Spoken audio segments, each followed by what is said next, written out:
I believe in meeting people where they are. I believe in having an open mind. And I really believe in teamwork between doctor and patient. I believe in research because that's the only way we're going to advance cancer care. I truly believe that what I've gone through was for a reason and that I'm supposed to help other people. At Willamette Valley Cancer Institute, we believe in the fight. So does Stacy. Follow her story at BelieveInstitute.com. When you believe, there is no limit to what is possible.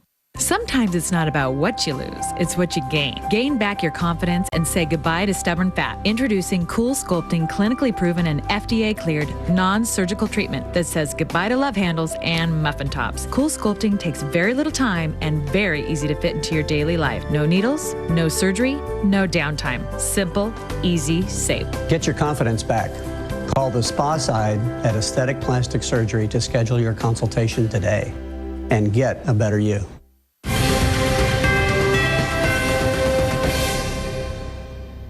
The following program is brought to you commercial-free by Oregon Medical Group Cedar Clinics, Willamette Valley Cancer Institute and Research Center, and Dr. Lee B. Daniel.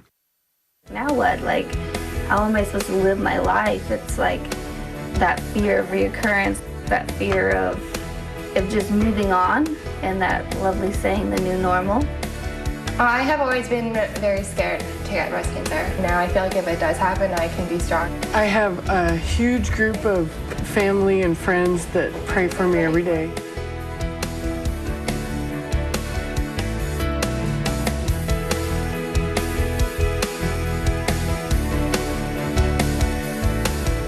Hello, I'm Kelly Warner. There is a battle being waged in our local communities right now, an all-out fight to wipe out breast cancer for good. And it can't happen soon enough. By the end of this week, 51 women in Oregon will find out they have the disease. I'm Nohelani Graf. In the next 30 minutes, we will share the stories of survivors. They are the faces of breast cancer. Their diagnosis defines the disease, but the cancer does not define them. I'm Renee McCullough. Here in Oregon, we have one of the highest rates of breast cancer in the country, and that's why Komen Oregon is hard at work to get life-saving screenings and services to women in our community who need them. And it's all possible with money raised through Eugene's Race for the Cure.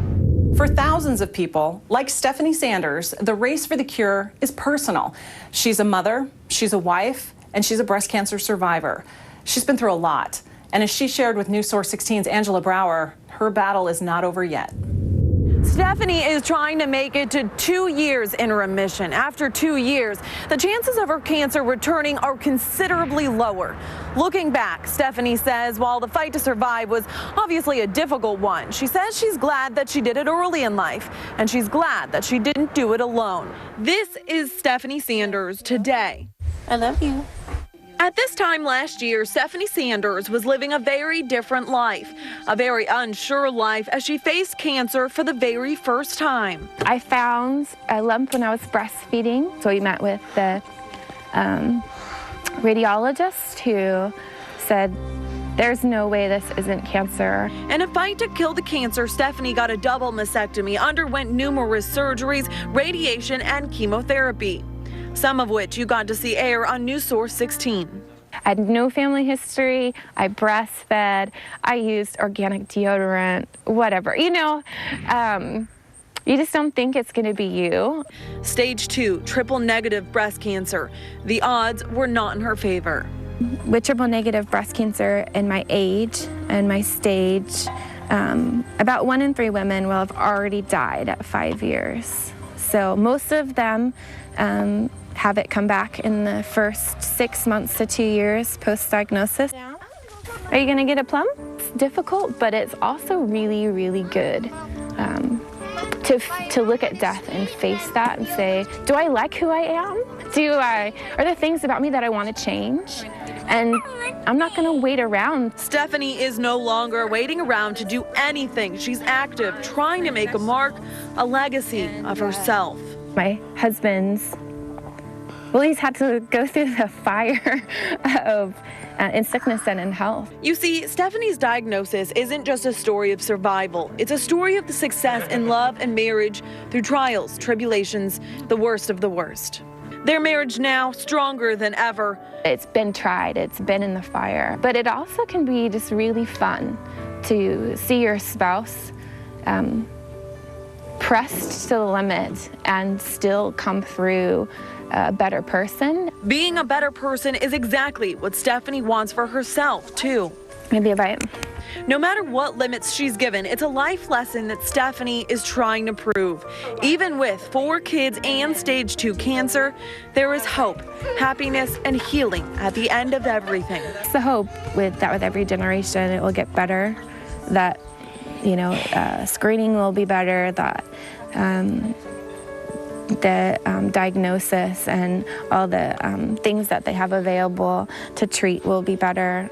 So mostly I just think about making it.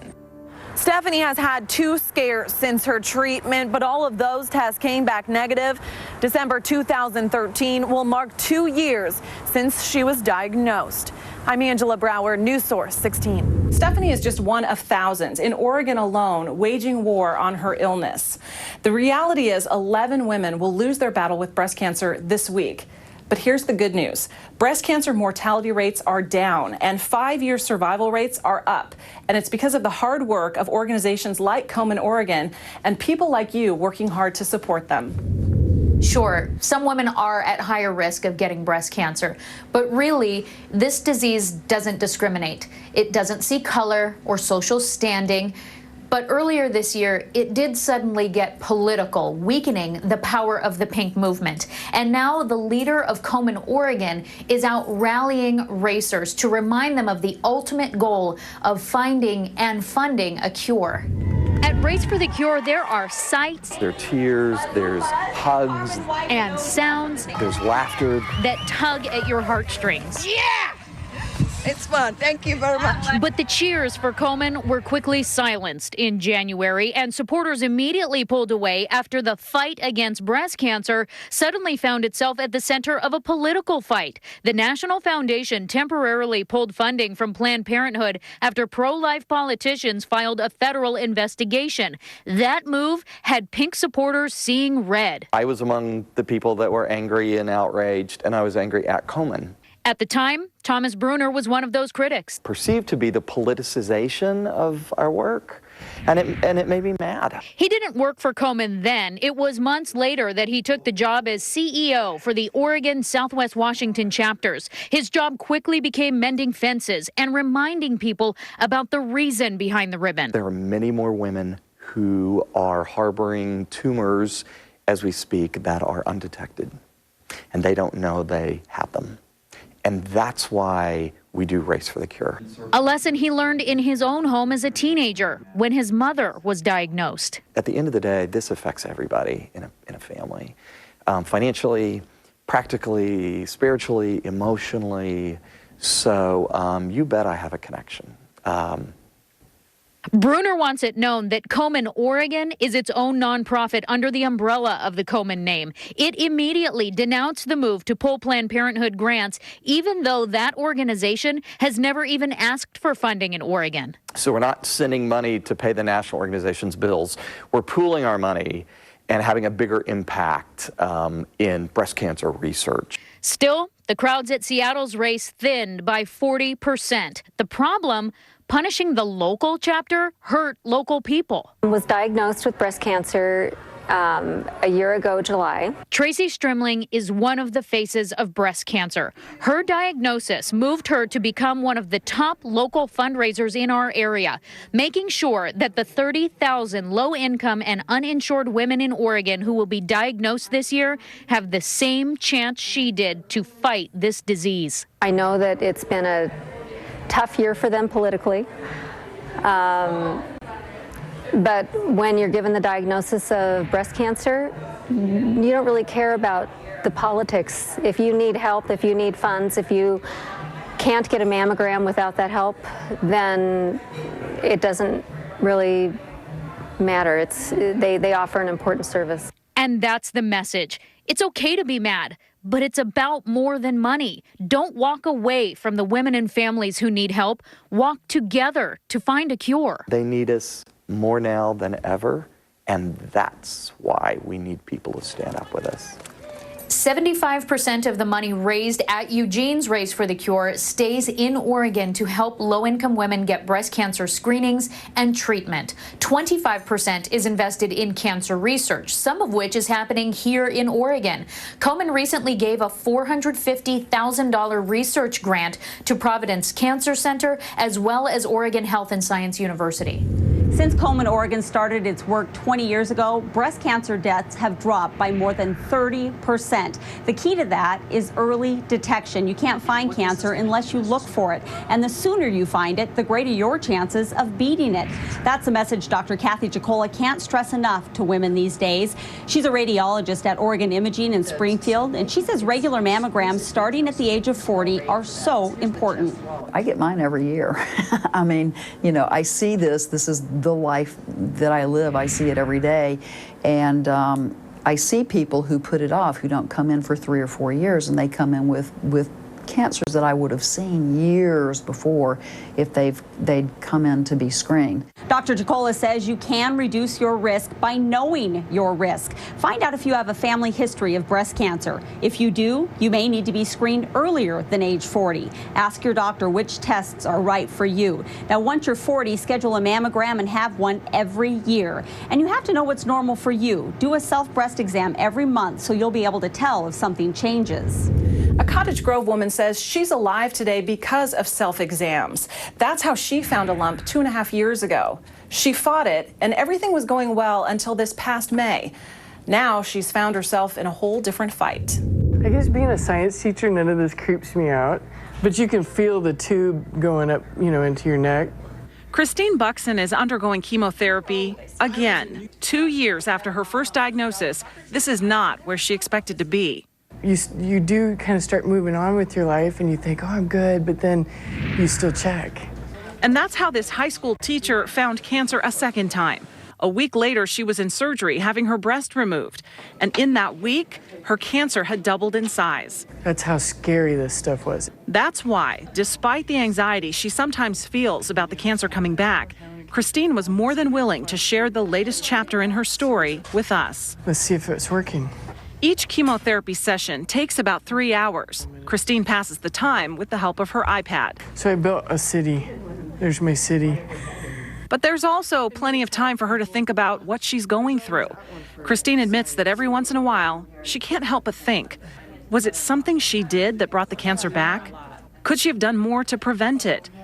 She'll never know for sure, but one thing she does know, and wants every other woman to hear, is that regular self-exams and regular screenings caught it early and saved her. The funniest response I ever hear is, oh, I don't want to find out I have cancer.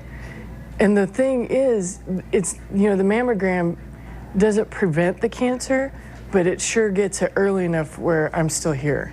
Because Christine is still undergoing treatment and has to be careful not to get sick, she is missing the beginning of the new school year with her students.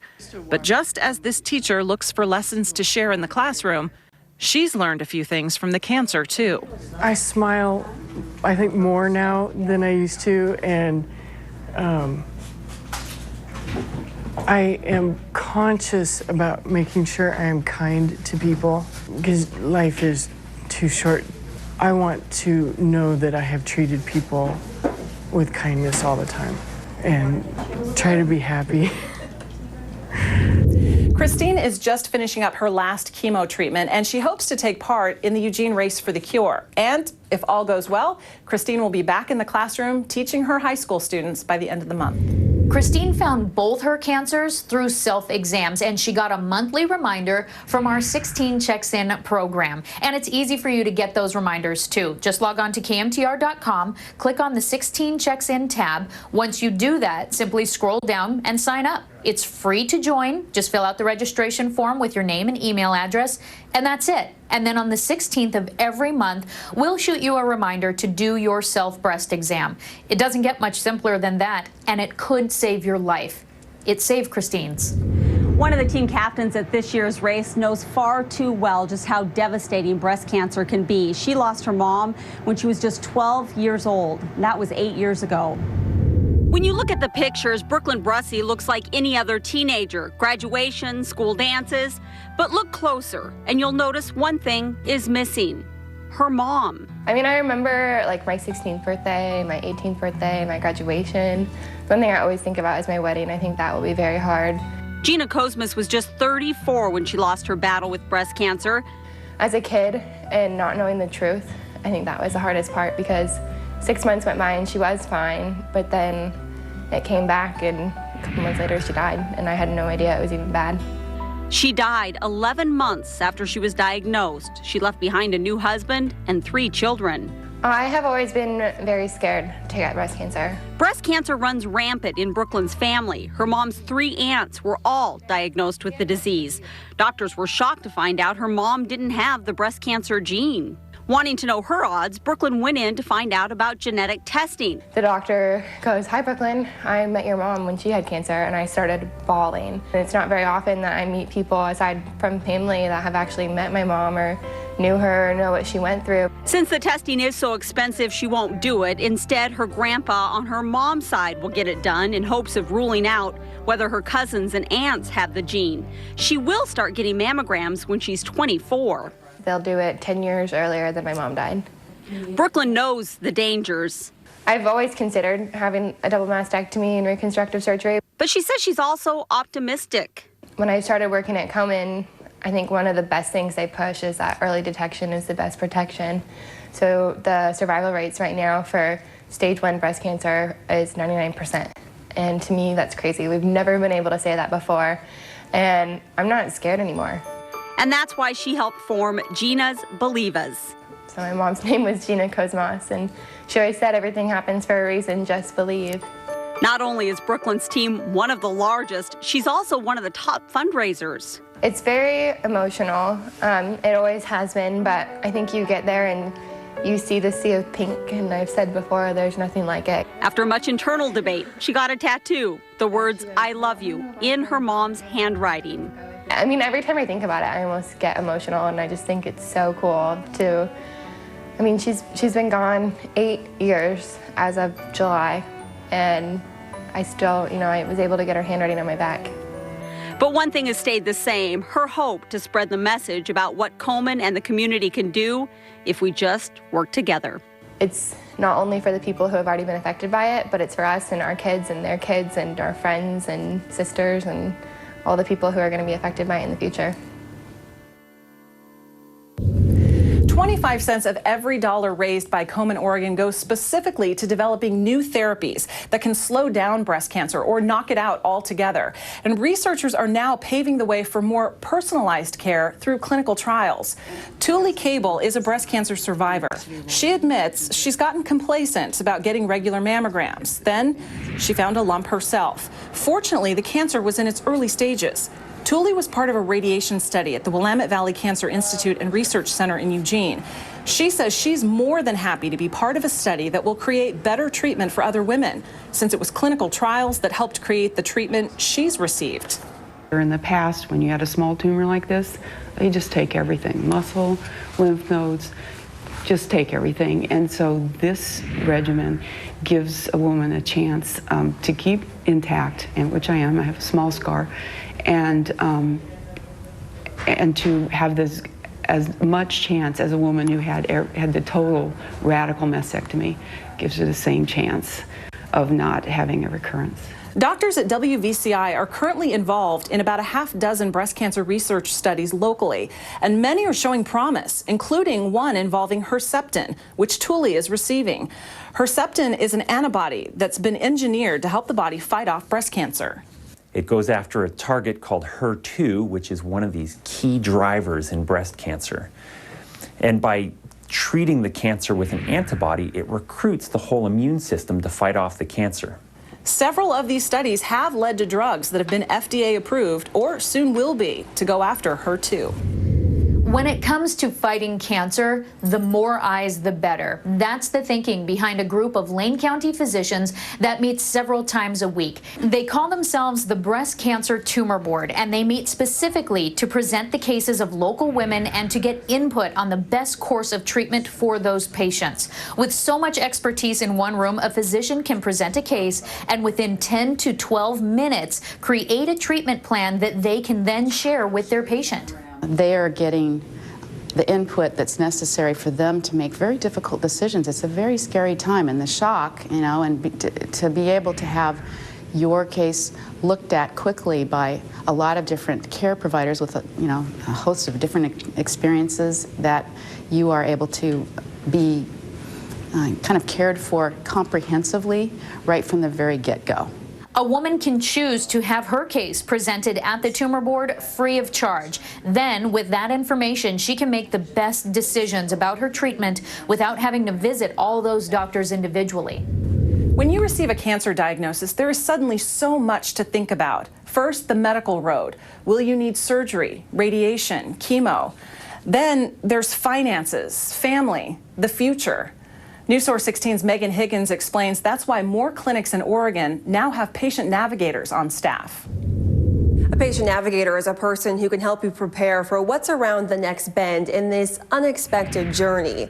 And the newest patient navigator here at the Willamette Valley Cancer Institute means it when she says, "I know what you're going through." Good morning, patient navigator. This is Katie. Katie Burke is excited about her new job. It's a job she wouldn't have imagined 4 years ago, but then cancer changed her life. I found a lump myself. Katie was just 23 years old when she felt something wasn't quite right and went to the doctor. So I went and had an ultrasound because he said that with my age we'd have to fight for a mammogram. So we did an ultrasound, and the radiologist told me that it looks like a fibroadenoma, which is just a benign tumor. But it wasn't benign. It was cancer. And the radiologist, in his exact words, he said, you have no family history and you're 23, so let's watch it. And good thing I didn't, because it was pretty aggressive. Doctors told Katie there was a 95% chance the cancer could come back, so she made a big decision. She chose to have a double mastectomy. Since then, Katie's become a certified medical assistant and now a patient navigator. You have it cut and then... And just last year, she helped start a support group for young women where voices could be heard, information shared, and inspiration found. But cancer and the way it has changed Katie's own life is always in the back of her mind. I call this as my midlife crisis, which everyone's like, you're only 27. I go, yeah, but I had a cancer diagnosis, which is, it's different because everything's in the forefront. That propelled Katie to do even more to help others dealing with cancer. She's been there. She knows the fear and the anxiety. I know what they're going through. I know that you won't probably sleep the night of your first chemo because you have no idea what the process is going to be. I know that just the unknown is what gets you. As a patient navigator, it's Katie's job to help patients with all the issues they didn't realize cancer would create. Besides the cancer diagnosis, you have all these bills and you have all this financial burden.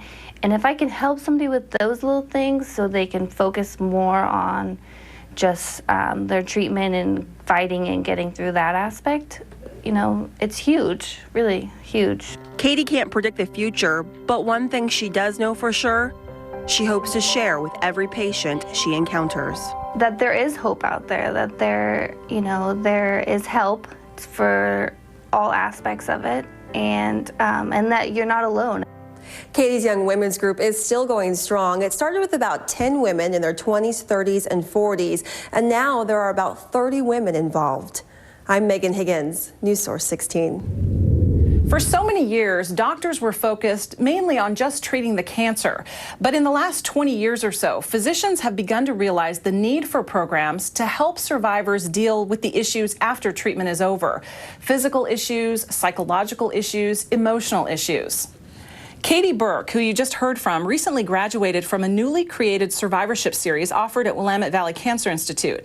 She and about 20 other cancer survivors took part in 8 specially designed sessions that provided them with helpful information and support to move forward through the rest of their life. Dr. Deborah Daughters, a 4-year breast cancer survivor herself, helped create this survivorship program. I remember thinking, what's the matter with me? I'm supposed to be so happy. I finished my treatment. This is the best part of my life, but I was like really down. And once I realized that's normal, then it's like, okay, I can deal with this. That's a normal part of this. And so a lot of what we do is education about what's normal, so that people don't have the expectation that they're supposed to be like 100% the day after their treatment's over, because that's not realistic. Topics covered in the survivorship series include the benefits of eating right and exercising, looking forward to the future, and everything in between. Staying positive and upbeat while you're fighting cancer is not easy, but it's a very important part of the battle. You've heard it said, attitude is everything. So how do you find confidence and inspiration in the face of fear and the unknown? As News Source 16's Hannah Olsen shows us, all you have to do is believe. The Willamette Valley Cancer Institute has a new experience for patients. The Believe Institute is a campaign designed to inspire. Patients, their caregivers, and staff here have all adopted the Believe theme in their own battles. WVCI created the Believe campaign as an extension of services within the walls of the Institute and on the web. Everywhere you turn, reminders to stay positive and believe. John Polk is a patient whose life changed last year with a stage 4 cancer diagnosis. John embraced the Believe theme and started making wooden pins to thank the nurses caring for him. He says the diagnosis forced him to evaluate what's most important and what believing means. So it really resonated with me that I was coming to a place to be healed that embraced this idea. Was it the same way I thought of it? I wasn't sure, but it is. John's wife, Mary, has a new full-time job, taking care of her husband's medications and feeding tubes. She's learning to believe, too, in John, his doctors, and in herself. The things that used to stop me before don't seem like that big of a deal. It really does put things into perspective. The Believe theme means something a little different to everyone. Whether you see it, wear it, or just feel it, it's an important tool in the cancer fight. I'm Hannah Olsen, News Source 16. And some local doctors are lifting the spirits of their patients by helping take their minds off the cancer that they're fighting. Don Gunderson is a cancer survivor. As a small gift from his physician, he was able to attend the Oregon-Arizona game at Autzen. Through the Tickets for Joy program, the Willamette Valley Cancer Institute Foundation is able to hand out tickets to sporting events, concerts, and shows to cancer patients and their caregivers. They were even able to send a patient to the Rose Bowl this past January. The Tickets for Joy program was the idea of Dr. Andy Monticelli's wife, and it started several years ago when they were able to give a pair of duck football tickets to a man with colon cancer. The following day, he texted my wife and he said, if I die tomorrow, I'm going to die a happy man, because the smiles on my wife's face at this game. And so at that time, we thought this made such a positive impact in this guy's life that we'd like to expand this somehow. The foundation gladly accepts ticket donations. If you have tickets to a game or entertainment event that you're not able to use, you can contact the foundation at the number on your screen, 541-683-5001. They will make sure those tickets get in the hands of a cancer patient who would really enjoy them. This all leads up to Eugene Race for the Cure. This year's event is Sunday, October 21st. It begins and ends at Autzen Stadium. It's a chance for the community to stand together and fight together with the hope that the days in which breast cancer changes lives and takes lives are numbered. You'll find more information on KMTR.com by clicking the Get It button. Every woman who shared her story with us here in this last half hour is alive today because of self-exams or mammograms. We can't stress it enough. Early detection is your best protection. So take this opportunity to empower yourself. Take a stand.